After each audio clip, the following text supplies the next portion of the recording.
কামিলে ছাত্র এখন 2 জন 3 জন 5 জনের বেশি পাই না, কখনো কখনো একজনও থাকে না। আর একটা সেমিনার বড় দরকার, কিভাবে ছাত্রদেরকে ক্লাসে আনা যায়। গত 15 বছরে ইসলামী মাদ্রাসাগুলো থেকে ইসলাম পর্যন্ত বিতাড়িত করার যে সিদ্ধান্ত ছিল, তার মাঝে কিছু আলেমও জঘন্য ভূমিকা রেখেছে। ক্লাস 2-3 ফিকা বই থেকে শুরু করে দাখিল পর্যন্ত আকায়েদ ফিকাতে শুধু বেদাত আর বেদাত ঢুকাইছে। সিলেবাসটাকে এমনভাবে কাটছাট করেছে, এখন ক্লাসমুখী হচ্ছে না।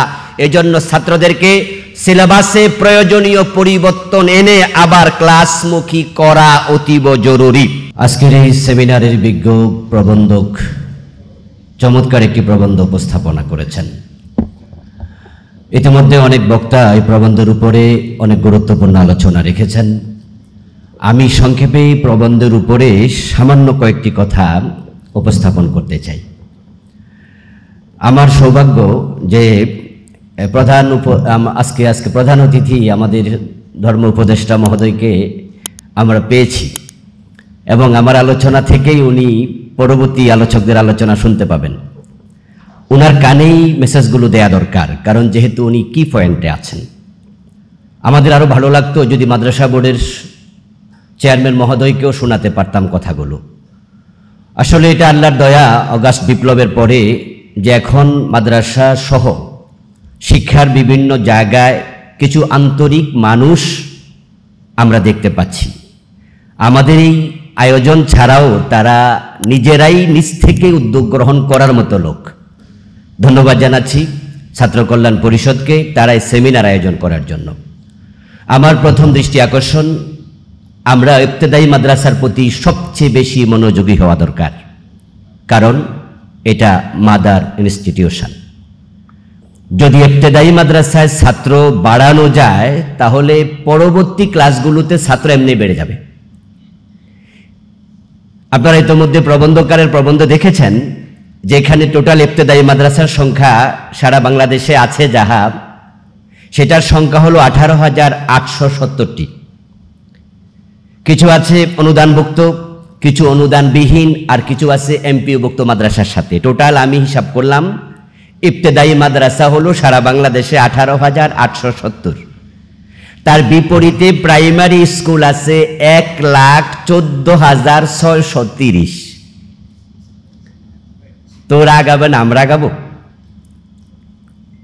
অনুদানভুক্ত ইবতেদায়ী মাদ্রাসা 1919টি, শিক্ষক আছে 4,529। প্রতি মাদ্রাসাতে শিক্ষক আছেন 2.98, মানে 3 জনও না। অনুদানবিহীন মাদ্রাসা ইবতেদায়ী আছে 8,032, শিক্ষক আছে 21,912।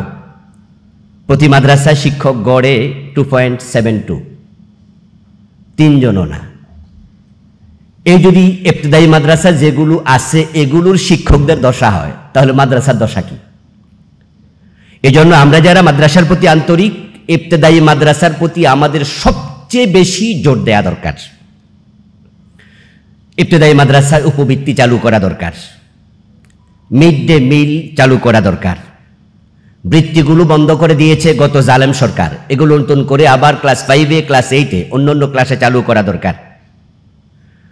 ইবতেদায়ী মাদ্রাসার যে টিচারদের বেতন, যেগুলো এমপিওভুক্ত নয়, শুনেছি 1500 টাকা নাকি। আমাদের মাদ্রাসা বোর্ডের সম্মানিত চেয়ারম্যান সাহেব বলেছেন অনুদান, অনুমানি চোখে দেখা যায় না এমন, এটাকে ভিক্ষা বলা যায়। এই জন্য যারা কি পয়েন্টে আছেন, আল্লাহর দেয়া এ নেয়ামত আপনারা আমরা আশা করছি কাজে লাগাবেন। বিশেষ করে আমাদের উপদেষ্টা মহোদয় এখানে আছেন, আল্লাহ উনাকে কতদিন এই পদে আর রাখেন আমরা জানি না। নির্বাচন হলে স্বাভাবিক কত তিনি থাকবেন না। তিনি যেন মাদ্রাসার জন্য এমন কিছু কাজ করে যান, আল্লাহ যেন তাকে তৌফিক দেয়, আগামী 200 বছর মানুষ যেন স্মরণ রাখে। সে তৌফিক আল্লাহ আমাদের ধর্ম উপদেষ্টাকে দান করুক, বলেন আমিন।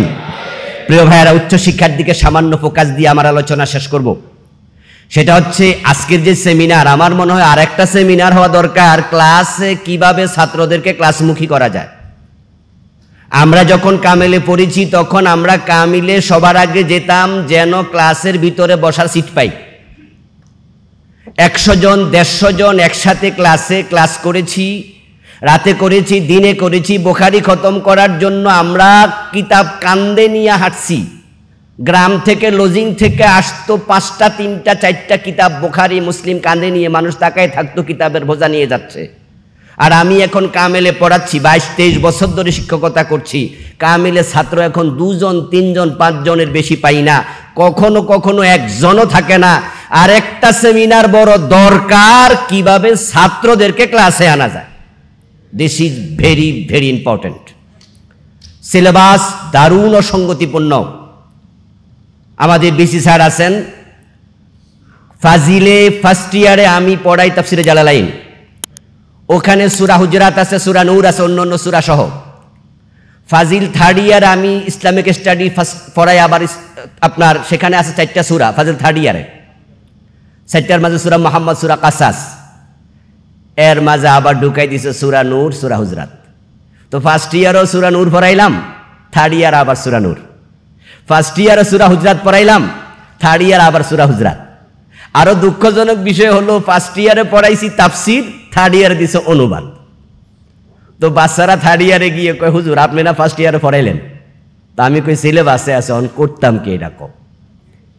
যারা সিলেবাস বানাইছিল তারা কতটা সমন্বয়হীন ছিল যে তারা একই ক্লাসের মাঝে একই সূরা বারবার ঢুকাই দিছে। এইভাবে আরো অসংখ্য অসঙ্গতি। কামিলে আমরা যারা এখানে টিচার আছি এবং যারা সিনিয়র আছেন, আমার চেয়ে যারা মোট সিনিয়র, আমরা মুকাদ্দামে মুসলিম পড়েছি, কি মজা। নকবাতুল ফিকির পড়েছি, ইতকান পড়েছি, ওয়াসাব পড়েছি, তাফসিরে বাইজাবি পড়েছি, তাফসিরে কাশাফ পড়েছি। আর এখন কামিল হাদিস সিলেবাসে শুধু হাদিস, প্রথম ঘন্টাও হাদিস, দ্বিতীয় ঘন্টা হাদিস, তৃতীয় ঘন্টা হাদিস, চতুর্থ ঘন্টা হাদিস। আচ্ছা, তরকারি ছাড়া ভাত কি খাওয়া যায়? একঘেয়ে লাগে না?